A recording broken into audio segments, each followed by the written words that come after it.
अस्सलाम वालेकुम। आज की इस वीडियो में हम बात करेंगे एनफ्लोर साशे के बारे में। एनफ्लोर साशे एक प्रोबायोटिक सप्लीमेंट है। प्रोबायोटिक किसको कहते हैं? प्रोबायोटिक हमारी बॉडी में गुड बैक्टीरिया होते हैं जो कि गट में होते हैं, यानी बड़ी आंत में मौजूद होते हैं, और यही प्रोबायोटिक्स होते हैं जो आके आपकी बड़ी आंत में गट हेल्थ को इम्प्रूव करते हैं। एनफ्लोर साशे में एक्टिव इंग्रेडिएंट सैक्रोमाइसिस बोलार्डी होता है, और सैक्रोमाइसिस बोलार्डी एक ट्रॉपिकल यीस्ट है। 1923 में एक फ्रेंच साइंटिस्ट थे हेनरी बोलार्ड, जिन्होंने लीची और मैंगोस्टीन में से सैक्रोमाइसिस बोलार्डी को आइसोलेट किया। अब हम बात करते हैं एनफ्लोर साशे के इंडिकेशंस, इसके यूजेस, इसके इस्तेमाल के बारे में कि एनफ्लोर साशे का इस्तेमाल किन कंडीशंस में करवाया जाता है। तो एनफ्लोर साशे का इस्तेमाल पीडियाट्रिक्स चिल्ड्रन यानी कि बच्चों में भी इसका इस्तेमाल करवाया जाता है और बालिग अफराद में भी इसका इस्तेमाल करवाया जाता है। अब इसका इस्तेमाल डायरिया में, लूज़ मोशन में इसका इस्तेमाल बहुत ज़्यादा करवाया जाता है। इसके अलावा इंटेस्टाइनल इन्फेक्शन, जब बड़ी आंत में कोई इन्फेक्शन हो गया हो, ज़ख़म हो गया हो या इंटेस्टाइनल स्वेलिंग हो गई हो, तो इस कंडीशन में भी एनफ्लोर साशे का इस्तेमाल करवाया जाता है। इसके अलावा ट्रेवलर्स डायरिया, अक्सर बच्चों में, बड़े हजरात में, बुज़ुर्ग हजरात में सफ़र के दौरान डायरिया स्टार्ट हो जाता है, लूज़ मोशन स्टार्ट हो जाते हैं, तो इस कंडीशन में भी फिर एनफ्लोर साशे का इस्तेमाल बहुत ज़्यादा इफेक्टिव रहता है। इरिटेबल बाउल सिंड्रोम, जिसको IBS कहते हैं, तो इन अफराद में कभी लूज़ मोशन हो जाते हैं, कभी डायरिया हो जाता है और कभी कॉन्स्टिपेशन बहुत ज़्यादा हो जाती है, जिसकी सबसे बड़ी वजह जो आपकी गट की हेल्थ है वो बहुत ज़्यादा कॉम्प्रोमाइज़्ड हो जाती है। तो इस कंडीशन में भी एनफ्लोर साशे का इस्तेमाल करवाया जाता है। इरिटेबल बाउल सिंड्रोम में एनफ्लोर साशे बहुत ज़्यादा इफ़ेक्टिव हैं। और इसके अलावा जो अफराद मेडिसिन इस्तेमाल करने के बाद डायरिया, लूज़ मोशन हो जाता है, जो कि अक्सर एंटीबायोटिक से हो जाता है, जिसमें लूज़ मोशन, डायरिया बहुत कॉमन पाया जाता है, तो उन अफराद में भी एनफ्लोर साशे का इस्तेमाल बहुत ज़्यादा इफेक्टिव है। अक्सर अफराद में स्टमक के मुसलसल इन्फेक्शन में रहने की वजह से एच पाइलोरी इन्फेक्शन हो जाता है, जिसमें स्टमक में इन्फेक्शन हो जाता है, अल्सर हो जाता है। तो इस अल्सर होने की वजह से जो पूरा GIT ट्रैक्ट है, यानी कि गैस्ट्रो इंटेस्टाइनल ट्रैक्ट है, निज़ाम हाजमा है, वो गड़बड़ का शिकार रहता है। तो इस कंडीशन में भी एनफ्लोर साशे का इस्तेमाल बहुत ज़्यादा इफेक्टिव है। तो इन तमाम कंडीशंस में एनफ्लोर साशे का इस्तेमाल करवाया जाता है। अगर हम एनफ्लोर साशे के बेनिफिट्स देखें तो जैसा कि मैंने बताया कि ये इम्प्रूव करता है गट हेल्थ को, यानी कि जो गैस्ट्रो इंटेस्टाइनल ट्रैक्ट है उसकी हेल्थ को इम्प्रूव करता है। इसके अलावा जो न्यूट्रिएंट्स की बॉडी में जो इसेंशियल न्यूट्रिएंट्स होते हैं वो एब्जॉर्ब नहीं हो पा रहे होते, वो लॉस हो रहे होते हैं, उन न्यूट्रिएंट्स की एब्जॉर्प्शन को ये इंक्रीज़ करता है।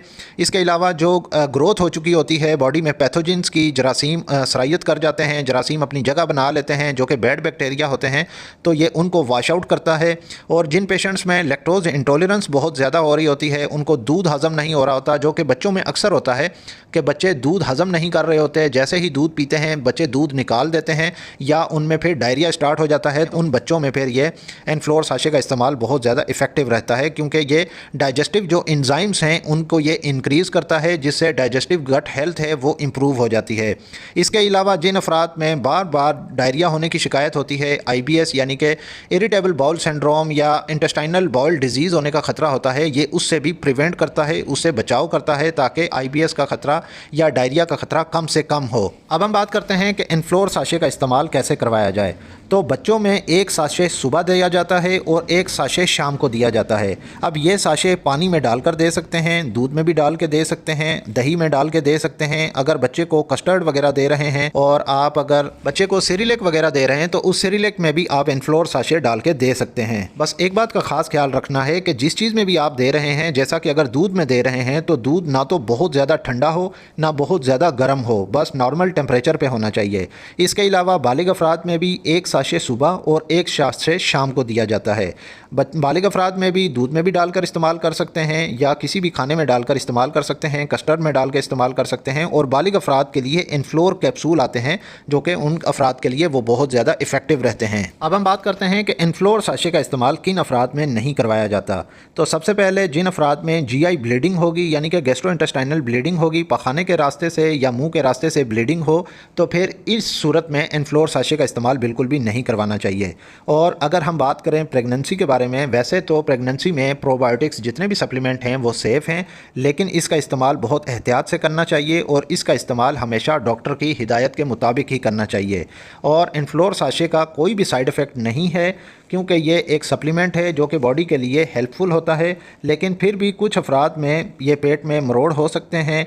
अगर पेट में मरोड़ होते हैं, एब्डोमिनल क्रैम्प्स होते हैं, तो फिर उन अफराद में इसका इस्तेमाल स्टॉप कर देना चाहिए और अपने डॉक्टर से मशवरा लाजमी करें। और एक बात ये भी जहन में रख लें कि अगर आप एंटी फंगल ड्रग्स ले रहे हैं तो इस एंटी फंगल ड्रग्स के साथ एनफ्लोर साशे का इस्तेमाल नहीं करना चाहिए, क्योंकि एंटी फंगल ड्रग्स और एनफ्लोर साशे दोनों का मेडिसिन इंटरेक्शन है। इस वजह से एनफ्लोर साशे का इस्तेमाल एंटी फंगल ड्रग्स के साथ इस्तेमाल नहीं करना चाहिए। और यहाँ पे एक पॉइंट मिस हो गया था, वो भी ऐड करता चलूँ कि एनफ्लोर साशे का इस्तेमाल बच्चों या बालिग अफराद में कब तक इसका इस्तेमाल करवाया जाए।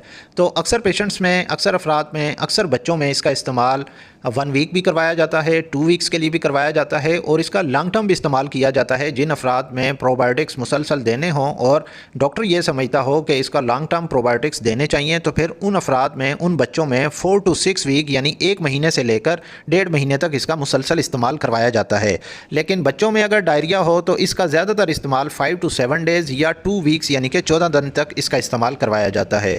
उम्मीद है कि ये वीडियो आपको अच्छी लगेगी। इस वीडियो को लाइक कर दीजिएगा, और अगर आप मज़ीद ऐसी हेल्थ से रिलेटेड मेडिकल इन्फॉर्मेशन वीडियोस देखना चाहते हैं तो मेरे इस यूट्यूब चैनल मेडी हेल्थ एंटरप्राइजेस को सब्सक्राइब कर लें और साथ ही बेल आइकन का बटन ऑन कर लें, ताकि हर नए आने वाली वीडियो का नोटिफिकेशन आपको मिल सके। तो मिलते हैं नेक्स्ट वीडियो में, तब तक के लिए अल्लाह हाफिज़।